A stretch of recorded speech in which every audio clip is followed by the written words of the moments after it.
God is good. And all the time.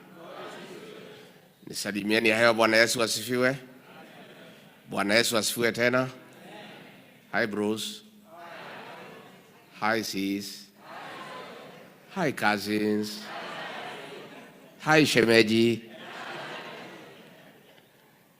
Asanteni sana. Thank you very much, our bishop, our community leaders, and all the great people of Dallas and the state of Texas, and those who have come from Germany and elsewhere. I'm very delighted this evening to have this engagement with you.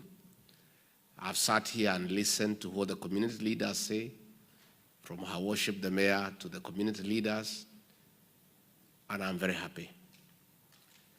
My engagement in the United States of America are serious consultative engagements, and I did not come to the state to have praise and worship choir.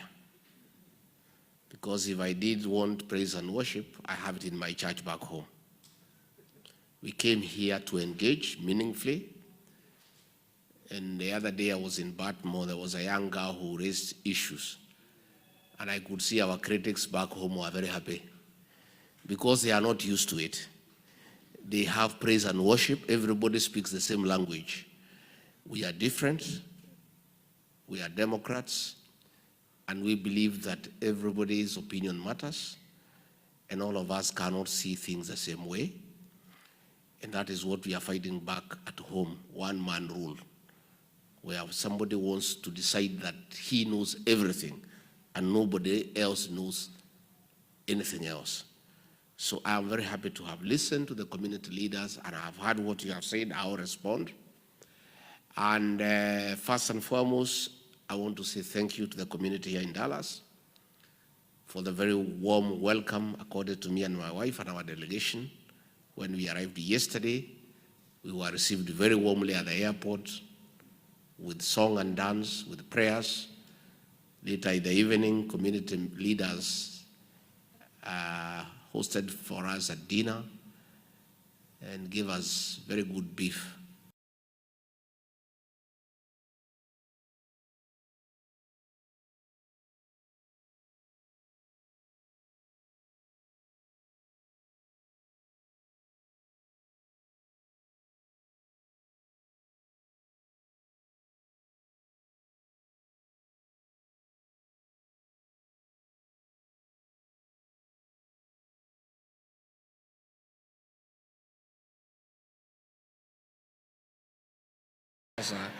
Sasa nakuja hapo nakaribishwa na wamama na nyimbo, tunakula nyama, tunakaa vizuri.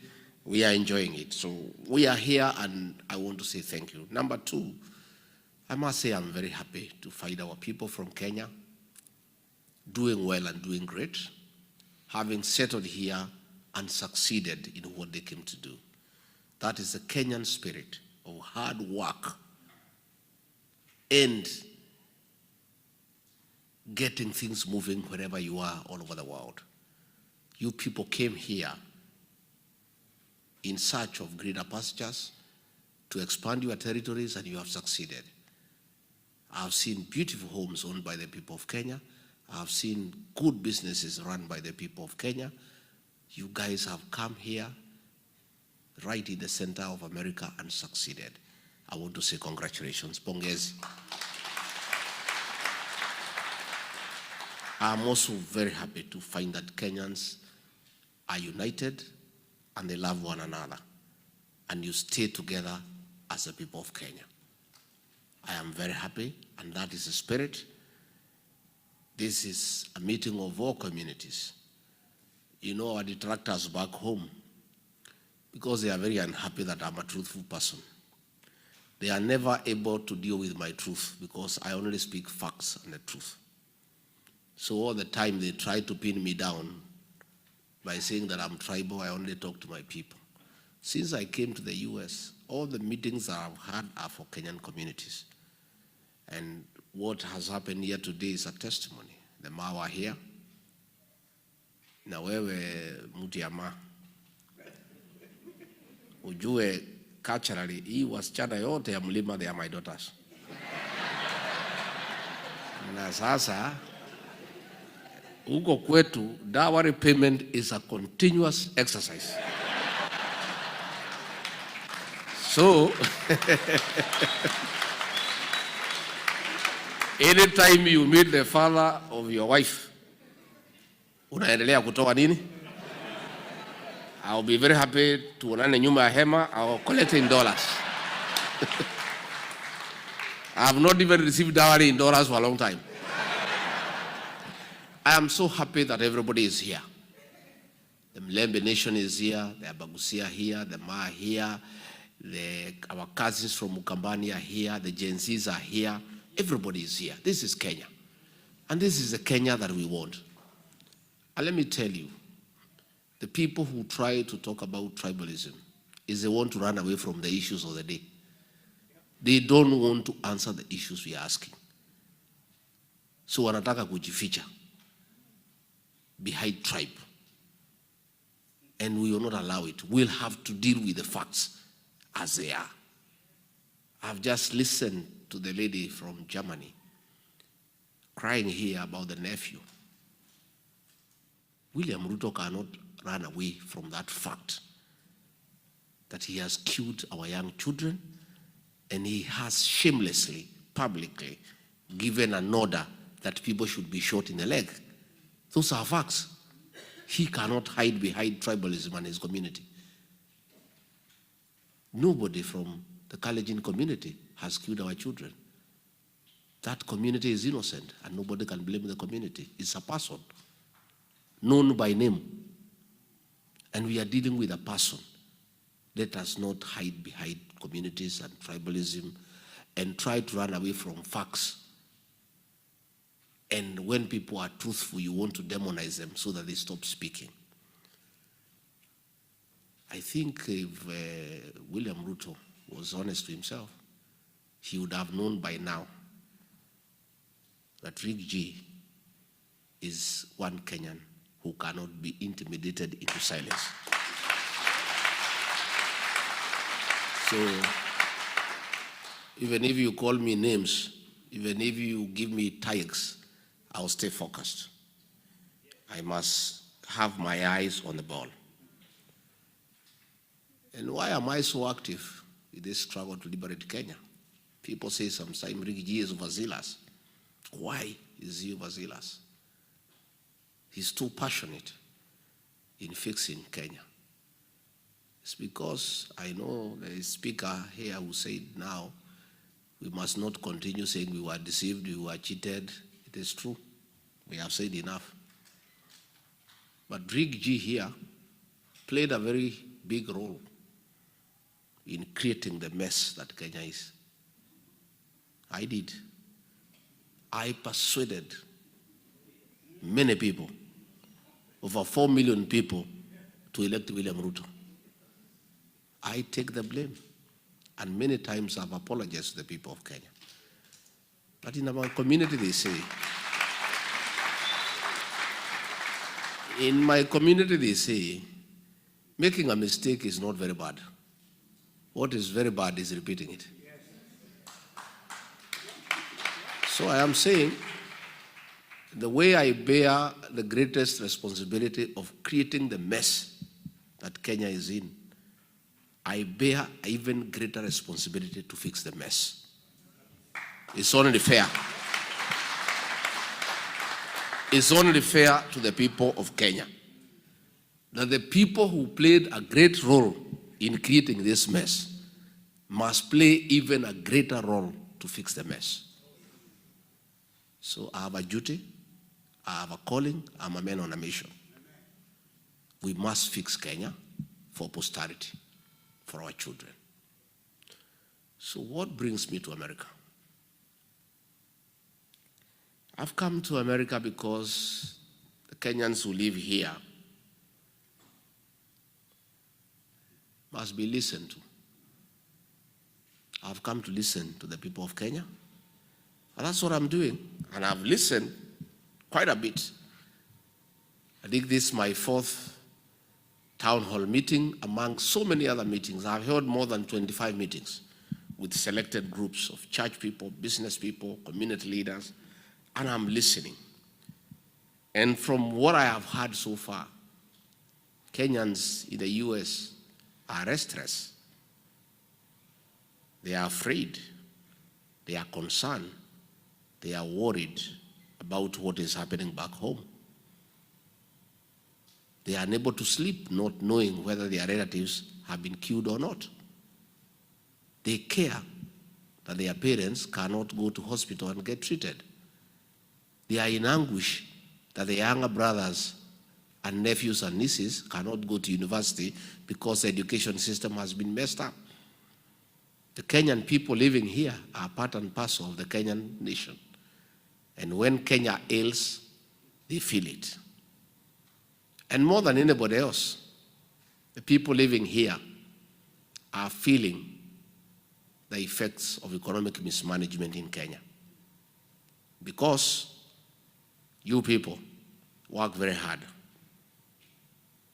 And since you are good people, you take part of your savings back home to help the people you left behind. True or false?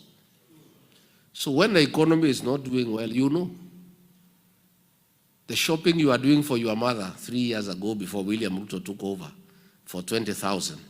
Today, for similar shopping, you need 50,000. True or false? So Kenyans living here are serious stakeholders of the Kenyan happenings. And therefore, I came to listen to you, and that's what I'm doing, and to say that what you are telling me is what I know. Things have gone south. When we went to elections in 2022, we had a lot of hope. William Ruto had given a lot of promises to the Kenyan people. And there was a lot of expectation. But as the speaker has said here, as soon as he took the Bible, all those things, he put them aside and started on a path of destroying the Kenyan nation. And I must tell you, because many people ask me, you are elected as deputy president. Kwa nini si ungevumilia tu, ukae tu umalize? I tried, but it became difficult because I'm a truthful person.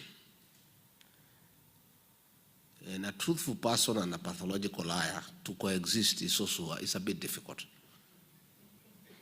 It's a bit difficult. It's like mixing oil with water. Even if you try to shake, after some time, the water will settle down. Lying to the Kenyan people. We promise that we will put money in their pocket. Instead of putting money in their pocket, we pick the little that they had.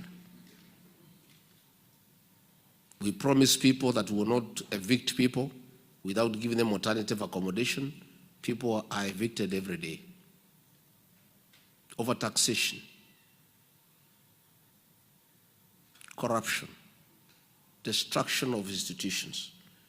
You know what happened as soon as we came in? William Ruto embarked on a scheme to capture the opposition. He looked for Raila Odinga and compromised him. And the old man became a supporter of all the wrong things that are going on in Kenya. He captured parliament, he captured Senate, he destroyed all the institutions of oversight. And then the impunity began in earnest. I was left the only lone voice in Kenya, inside the government, who was saying, no, this is wrong. The finance bill of 2024, I told William Ruto, this is too much. Please, Kenyans are crying, they cannot afford it. He says, no, you don't have to do what is popular, you do what is right. I said, boss, if the majority of the people who give us a job think it is not right, how do we insist it is right? He said, Abana, tuendele. And what happens is because nature abhors vacuum. When there was nobody to speak for the people of Kenya except Riggy alone, nature abhors vacuum. Another body had to come up to speak for the people of Kenya. That's how the Gen Zs came up. Because nature abhors vacuum. So when the Gen Z started saying, no, this is wrong, and started agitating on behalf of the people of Kenya, a decision was made to clamp down on them. Abduction started, and torture, and I opposed from inside government. On June 24th, 2024, a security meeting was held, National Security Council, and I was a member. I was excluded because William Ruto knew I would not agree to the decisions that were being made to kill our young people. A decision was made to massacre and butcher children the following day on June 25th. That's how your nephew succumbed to bullet wounds. Children, young ones, were killed like chicken. That evening, the president called a press conference and said they are criminals and they are treasoners and they will be dealt with. The following day, as deputy president, on 26th, I flew to Mombasa and called a press conference and told off William Ruto. You remember? Yes. And from that day, we never saw eye to eye. We never spoke again. We started talking on SMS. He couldn't believe that I could tell him off publicly. And I told him I cannot be part and parcel of a government that kills children. And our relationship became worse and worse. And he told me he'll get rid of me unless I resign. And I told him I'll not resign, get rid of me. He mobilized funds and gave members of parliament and senate to hold me out of office. And I was quite happy because I could not be party to what was going on. In hindsight, today when I look back, I think my being removed from office was a blessing to me and to the people of Kenya. I don't want to imagine that today I will be deputy president and be part of what is going on because I will not accept. So we would not have agreed. Tungekosana kwa sababu singekubali. So we now have an opportunity to do the right thing and fix our country. And this country we shall fix. Because the Kenyan people are resilient, they are determined and will fix this country together. As we speak, Kenya is at crossroads because of the killings. The CS for Interior, Kipchumba Murkomen, gave an order of shoot to kill. Against the teachings, the Bible, and against the Kenyan Constitution. And that has been happening. Since he gave that order, so many young people have been killed. The president himself,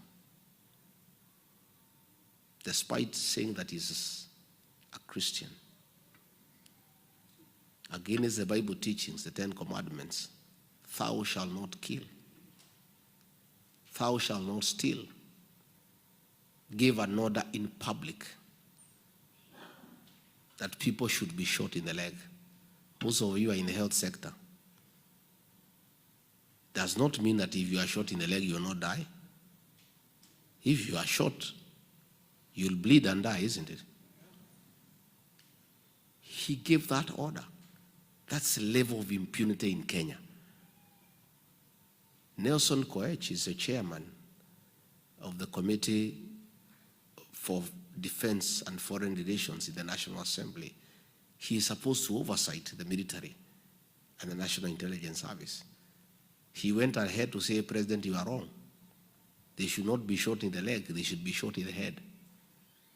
That is the kind of impunity that we have back home. And that is a problem that we must fix. People asking me, you people are not saying what are your economic problems? What are your economic solutions? My good people,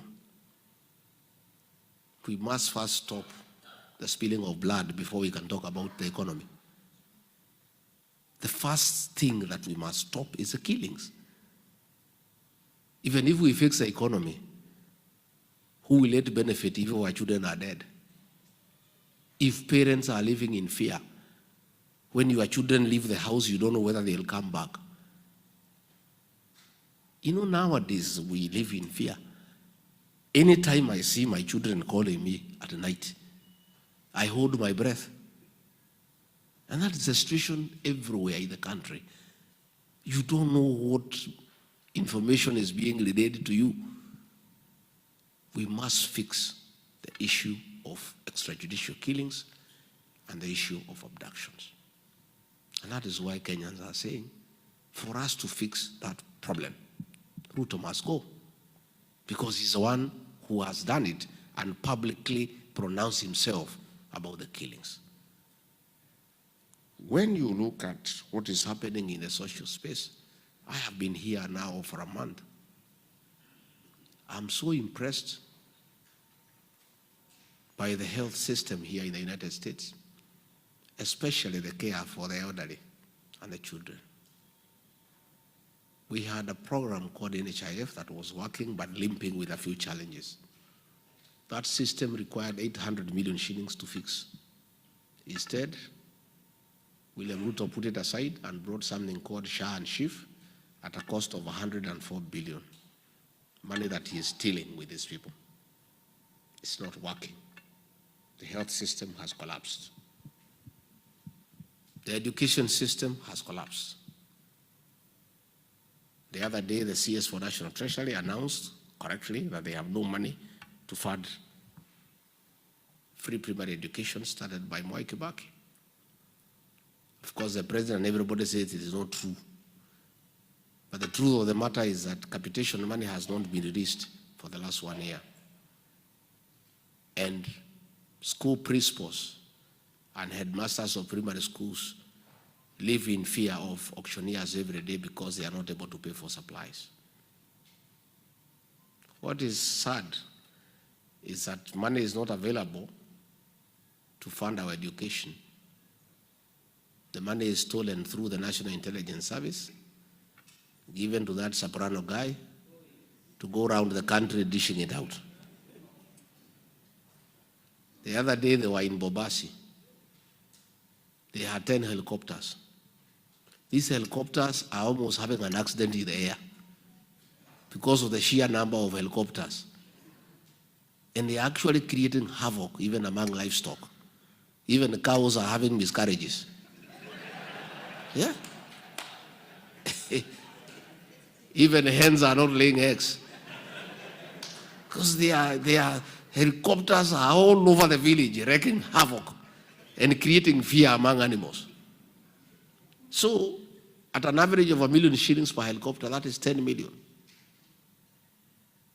The cost of the event itself is 10 million. Then they come and give some other 3-4 million. Then they go away. You saw some woman there in Kisii.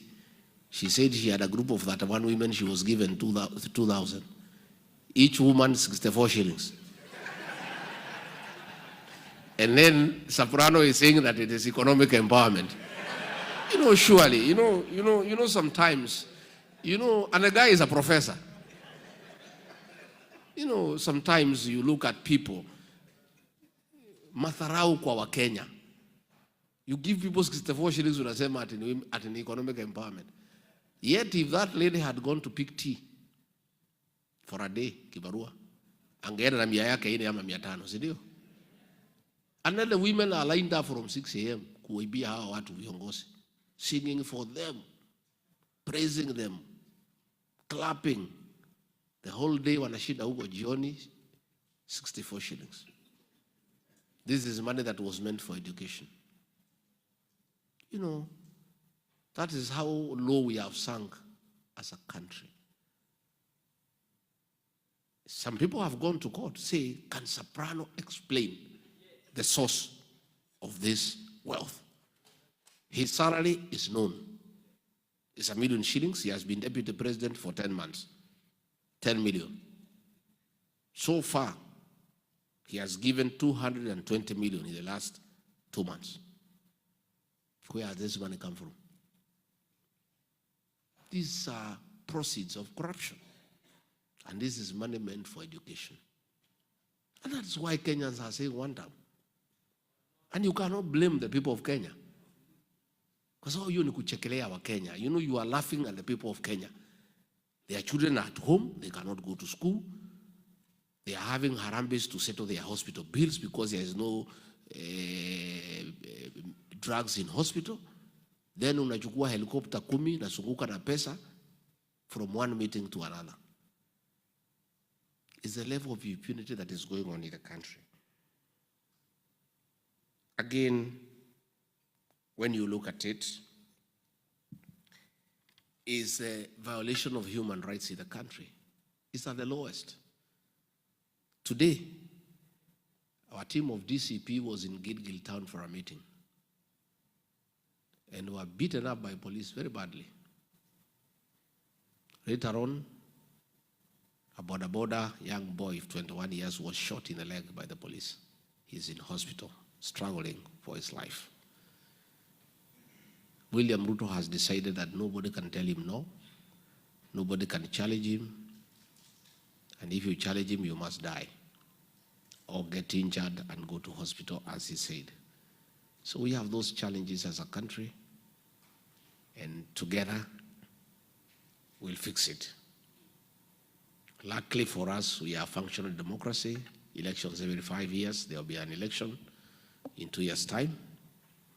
And the people of Kenya will wake up early and go to elections and elect a new government. I don't want to say I'm perfect. I don't want to say that I'm better. I don't want to say that I will do things that others have not done. All I'm asking the people of Kenya is to look at my track record, that I had the opportunity to sit pretty, enjoy, and let Kenya be finished for selfish gain. I sacrificed for the country. I lost a good job for the good of our country. At least for that one, I have a proven track record that I can sacrifice for the country. And I don't think if I refused stealing of public funds as deputy president, I would allow it as president. If I refuse the killing of our young people as deputy president, I don't think I would allow it as president, because I'm the same person. I refuse because I'm Rigathi Gachagua, and I'm a Christian, I'm a parent, and I think it is wrong to kill children. So if I became president, I don't know how I would change that perspective. The sanctity of human life is sacred. And therefore, I want to offer alternative leadership based on integrity and based on continuous engagement with the Kenyan people, so that at any one time you are properly aligned and you are thinking the same way. So we have formed a party called DCP, Democracy for the Citizens Party.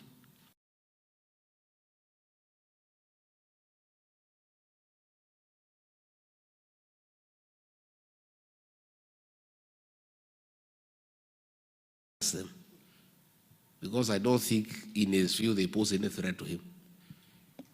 But he knows the party leader of DCP is a man of integrity, and he cannot be bought. He cannot be intimidated.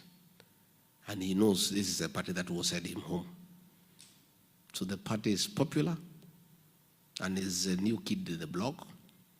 And that is why they are following our meetings everywhere to make sure we don't do meetings. But when I leave here later in the month, I'll do very serious meetings. If they want to stop them, no problem. Tutangangana na hawa. Because if we buy fear and get intimidated and stop doing what we must do, our people will suffer.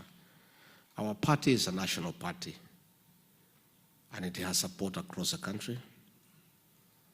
The deputy party leader, Cleophas Malala, is from Kakamega County. The national chairperson is from Kajiado. I have two deputy chairpersons. One is from Kiambu, the other one is from Kisumu. The deputy secretary general, Ole Kamwaro, is from Narok. The national treasurer, Mwikali, is from Machakos. The assistant national treasurer, Mwita, is from Kuria in Migori. The Secretary General, Hezron Obanga, is from Kisii. We are a national party. But because William Ruto ananiona pale, anasema hii ni chama ya mlima.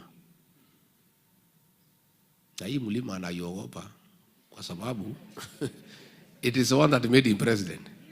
It gave me 47% of the entire vote. Na hiyo imeondoka.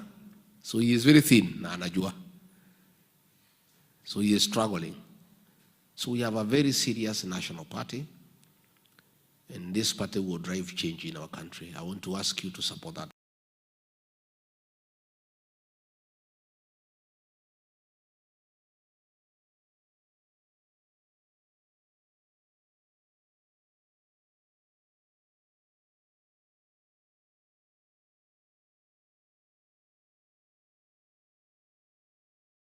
This is a party that belongs to members.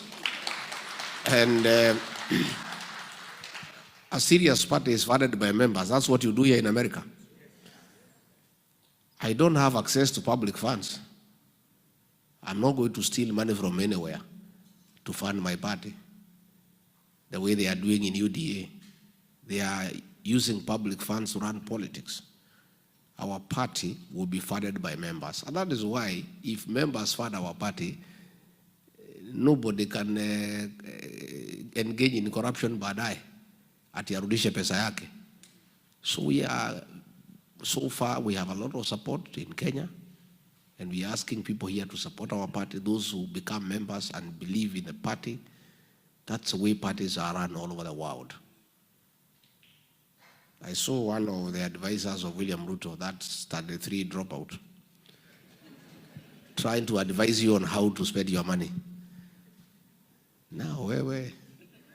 Muti has standard 3. Can you advise these diaspora people on how to spend their money? you know, because he advises William Ruto, who is a PhD holder, anafikiria he can advise anybody in the world. And he was talking in a very derogatory manner about what you do here, isn't it? So wewe endelea to advise William Ruto, and through your advice, the country is in a hole. Advisors ya William Ruto ni wawili, moja standard 6, moja standard 3. Do you need any other explanation why we are in a hole? And that is why hata wanamwambia hii masomo haina haja, wachane naye. You know, mtu ya standard 3 na standard 6 ndio wanaku-advise. Nakwambia hii masomo yake bake wachana naye.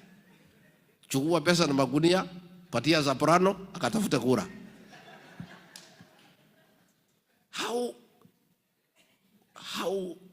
How do you explain where we are as a country? Is that kind of advice? When somebody decides that you advise us, ni mtu ya standard 3 and standard 6. Ati hawa ndio wanakuambia how to run a country. And that is why mimi nilikataa hiyo maneno. Hiyo mtu ya standard 6 alijaribu kuniambia how to run my office. Nikamwambia kwende. Mimi Riggy, mtu nimesoma. I don't have as many degrees kama William Ruto, yangu ni moja. Lakini mimi mtu yuko na degree moja ya political science. Mtu ya standard 6 to advise me how to run my office. You know, surely, unajua iko madharau ingine ambaye ni mbaya. But it is sad. I must tell you today, frankly, it is sad. Those are the two people who advise William Ruto. Because many times we would have meetings. Tunakubaliana hii na hii na hii na hii. Hiyo mtu ya standard 6 ananitafuta. Niambia hiyo maneno mnaambia rais wachana nayo, haitawezekana. Ile itafanyika ni hii. After 3-4 days, ile mtu ya standard 6 alisema inatangazwa. And that is how we have lost our country. So we must fix that problem. And let me tell the members of the Kalenjin community, nobody has anything against your community. You are a very honorable community. And nobody should ask the community to carry the failures of William Ruto. William Ruto has failed as a person. And I want to discourage anybody from attacking that community for the failures of William Ruto. President Daniel Arap Moi was a Kalenjin leader. He never killed children. Indeed, he loved children genuinely. President Daniel Arap Moi, a Kalenjin, has left a legacy on matters education. Despite not having been very educated, he built schools and he did a lot for education. So let nobody hide at William Ruto anapingwa na watu ya Kenya because he's a Kalenjin. No, that is not true. He has failed as a person. Abebe msalaba yake kama William Kipchirchir Ruto. The Kalenjin community is innocent and is crying as much as other Kenyans. Wanalia kama Wakenya wengine. Juzi, they own some land there in Narok, the Kipsigis community. Waliwawa, 7 of them. Na hiyo shamba, William Ruto ndio amechukua. He never even sent condolences to the people who died. Our Kipsigis waliwawa. So let us be very careful to define who our problem is. And our problem is not any community, our problem is a person. We need to fix that one. Finally, diaspora. You great guys. Mimi nimekuja tupangane mapema. Because I am not very clever, but I'm not a fool. Niko tu hapo katikati 50%.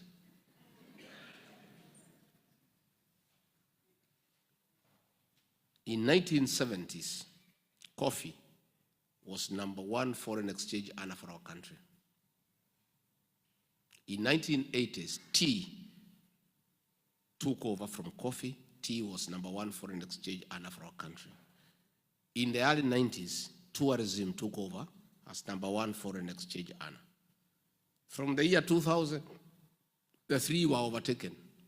Today, as we speak, #1 foreign exchange earner for our country, Kenya, are remittances from the diaspora.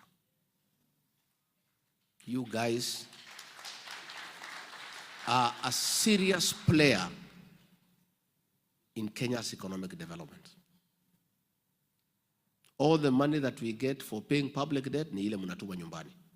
All the money for imports ni ile mnatuma nyumbani. Money to run our embassies is the money that you said. Those of us who rear some dairy cows, a dairy cow, for you to get milk from it, you must look after it very well. You give it hay, you give it dairy meal, you give it Lusan, you whistle so that isikie mzuri ikikamuliwa. Nowadays, tunaipatia mpaka mattress ya kulalia isisikie baridi. And some people have even gone a step further. You play for it country music, Ken Rogers and Don Williams, so that they can give you milk. You guys are the dairy cow for the Kenyan economy. We must look after you for you to continue contributing positively to the Kenyan economy. Any serious government that knows what it's doing, of course, one that is not advised by a Standard 3 and Standard 6 dropout, must seriously engage diaspora. We must agree with you people how you play an even bigger role in the development of our economy. But it must be when you are satisfied that your money is safe and your parents and children are safe at home and your investments are safe. We want an engagement the way my in-law from Nemah has said, where we come up with a diaspora bond, and in fact we can go a step further. You guys have the necessary resources and expertise to start and run a very big and successful diaspora bank home with the branches across the world. And this is something we must do. You guys have the very sufficient resources. We create a system, you develop a bank, you run it yourselves, you have experts, and put your money there. And then we agree what incentives do we give to the diaspora people. If interest rate where they come from is at 11, you give them maybe 2 points higher or something. We also must agree on investment programs. Yesterday I was with a lady who was selling coffee here. Our coffee is the best in the world. Our tea is the best in the world. We want to encourage you people to have a partnership with us to get that coffee and that tea and those avocados and sell them where you are and make some little profit and pay our farmers well. We are talking about job creation. How would we create jobs unless we start manufacturing back home? We must interest the diaspora people, instead of importing steel and cement from China, to come and start those factories at home and create employment and enhance our tax bracket. In fact, the area of cooperation between government and diaspora is so huge. Actually, you don't need to go borrowing money from other countries. The money here is sufficient to sustain our economy, but only when the owners of the money are satisfied that the money is safe and they have good incentives to bring back money home. At the end of it all, east or west? So I want to start an engagement, and these are the networks now we are creating. I agree, promises were made that we will open 5 consulates in the US. None has been kept. Opening a consulate requires money. The economy is struggling. But I want to give a commitment. We may not be able to open 5, but we can do it progressively. We start with the 2, and I agree. By the sheer size of population in Texas and the strength of the economy of this state, you deserve the first priority in establishment of a consulate. I want to give that commitment, and you test me on that one, because it's so easy for me to fulfill. It doesn't require much, it only requires good manners. Si ndio? Si watu wakikubaliana kitu wamekubaliana. We'll start a consulate, because when I look at the size of the economy here and the opportunities for business for Kenya, and how we can attract foreign investment back home from Texas, it only makes sense to have a consulate here with the trade attaches so that we can enhance our commercial cooperation with the people of the state. Again, we have consular services for the Kenyans here, for IDs, passport, marriage, and everything. And of course, we are going to push IBC to open a station here because of the sheer numbers. Yeah? So that you people can be part of the Kenyan nation and you decide on how you want to be governed. Again, I agree. That is something we had agreed with William Ruto, akaruka. Tulikuwa tumekubaliana na watu ya diaspora ya kwamba you guys have the necessary qualifications, experience, expertise, and motivation to be part of the embassy staff running our embassies across the world. Because you understand the countries where you are. If you have been here for 30, 35 years, hakuna kona hapa ujui, vile tutakaa na hii wazungu, vile tutawabebeleza walete investment Kenya. Isn't it? You know what Kenyans need. You know what they want to do. So I want also to give that commitment that at the level of the deputy head of mission and the officers in charge of diaspora, and other staff in the embassies, we must and we shall deliberately consider and recruit people from the diaspora to help us run our missions. Again, we shall have mobile consular services. Where we are not able to have a consulate, we have a mobile consular services.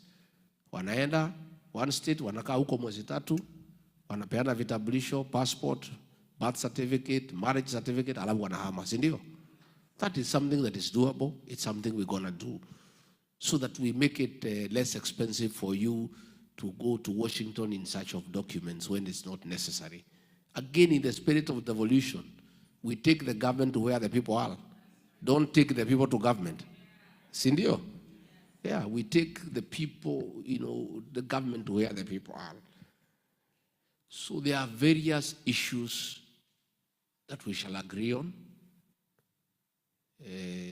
Madam Mayor, tutakubaliana.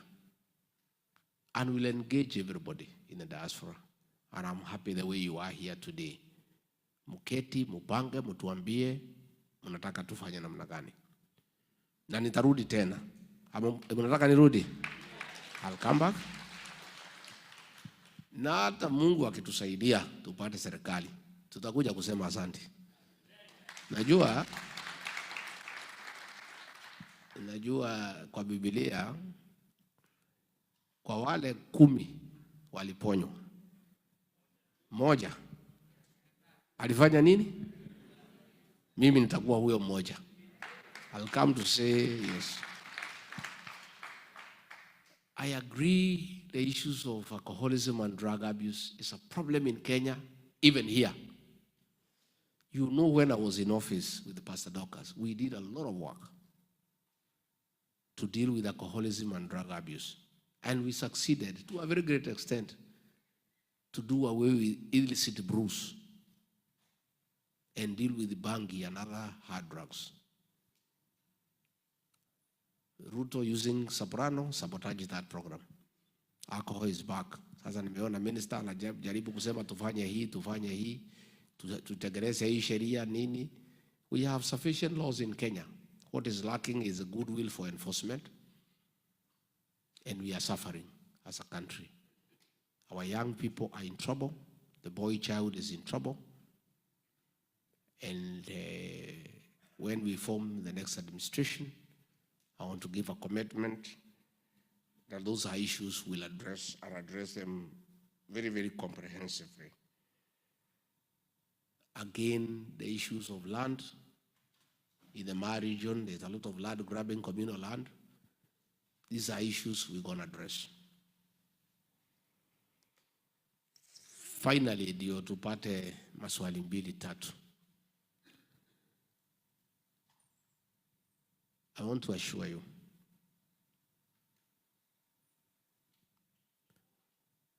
that a new dawn is coming.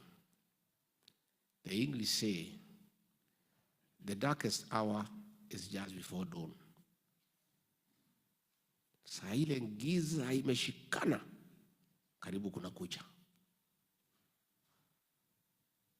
People of Kenya are waiting, and I want you to help me, tusaidiane. You guys have a lot of influence back home. Mukipiga masimu, muongeleshe wa Kenya. Muambie, they should not waver. They should not be intimidated. We must get the change that we desire. Kenyans have a right to have good governance. And the diaspora people, I also want to commit that we want you to be part of government and be on the decision-making table and enrich our thinking, because you have a lot of experience out here where things are working and working well. In matters democracy, in matters healthcare, in matters education system, in matters of taking care of the elderly. And I have given a commitment that I want one of you come to the Senate through our party, as specially elected, to come and help us create laws on devolution, because devolution is working out here. Again, we'll also give you another one position in the National Assembly, specially elected. You come there, assist us to make laws. Again, in the counties where we are strong, almost 20 counties where we are very strong, well, we'll have a majority of the MCAs. We'll have many, many specially elected MCAs. We'll want every county to give Diaspora at least one specially elected MCA to come, so that you help us to make good laws on devolution. For the women, much as will nominate you, fine. Lakini pia tunataka mpiganie hizi viti. You must fight for these seats, my dear. Most of these seats are vacant. Most of these MPs, wananchi wamemalizana na hawa. So we want to encourage you people. Yesterday I met a candidate for Kikuyu. Anataka kuenda kutoa Kimani Ichung'wa. Huyu. Yeah. It's a Texas guy. Yeah. Kuje utoe hiyo jamaa, mmesumbua watu sana. I met a candidate for Thika Town. Yeah. That seat is vacant. The one who is there now is called Nyakanga. So where kuja? I met a candidate for Kinangop. That seat is vacant. Yeah. Of course, the chairman here, Kiambu Town, it is vacant.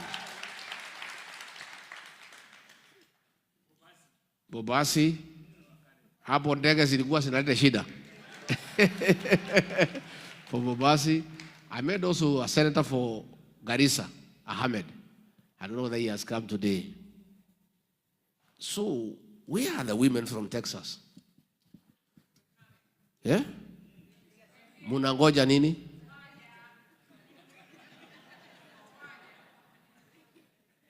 Sasa wewe MC, wewe unaweza chaguliwa, lakini ukija nyumbani upunguze kizungu.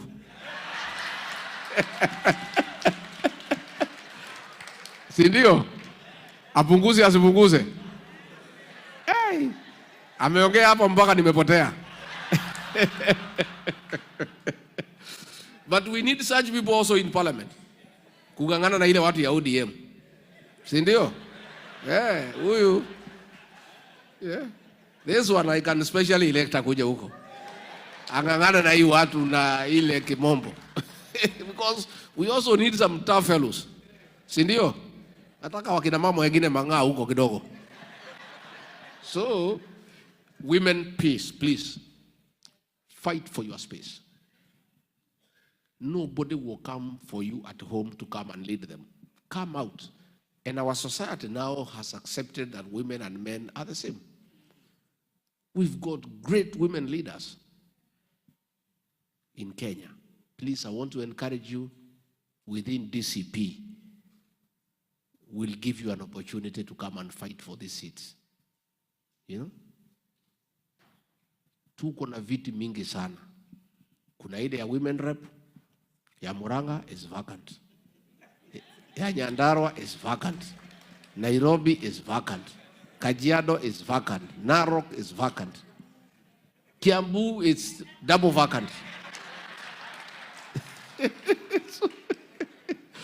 Yeah. Nyeri is vacant. You know, you people, akina mama, nyinyi muko hapa na muko na dollars kidogo ya kuweka billboard nini na kupaka marangi mzuri na kukaa vizuri, mkuja pale, you know, you come piga picha hapo, come and meet women and talk. Go to Citizen and give your vision. Let people listen to you and listen to the brains that you have. And we have great women who can make great leaders.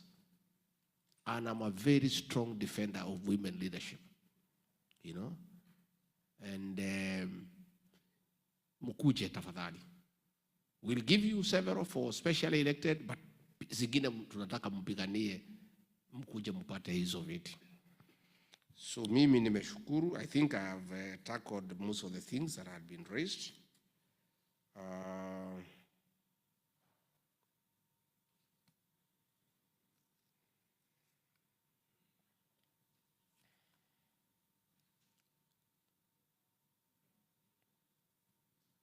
I think I've tackled most of the things that were raised, and I want to assure you that I will remain simple,